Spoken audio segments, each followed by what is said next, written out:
বাড়িতে আমরা ৫ জন। তো আমি সব কিছুই খাই, আমার কোনো কিছু বাছাবুছি নেই।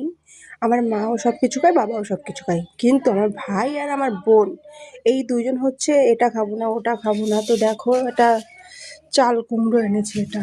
এটা চাল কুমড়ো নাকি বুঝতে পারছি না। আর এখানে দেখো মানে চুনো মাছ, আর এই যে এটা কি মাছ জানি না, এগুলো আমাকে কাটতে হবে।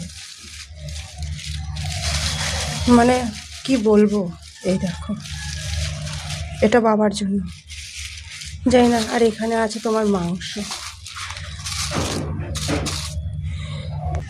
তাই দেখো মাংস, অল্প একটু মাংস এনেছে। এটা ওনার ছোট মেয়ের জন্য। এই যে, আর এখানে এই যে মাছ। তো চলো কেটে কুটে সব কিছু রেডি করে রাখি। আর সকালবেলা কালকে রাতে একটু বেশি ভাত রান্না করে, তার কারণে পান্তা ভাত আছে। আর এই যে বড়া ভেজে রেখেছি, ডালের বড়া। তো এটাই খাওয়া হবে সকালবেলা। আর দুপুরবেলা রান্না ওই যে মাছ মাংস। তো চলো পরের আবার একটা ভিডিওতে দেখাচ্ছি কি করছি।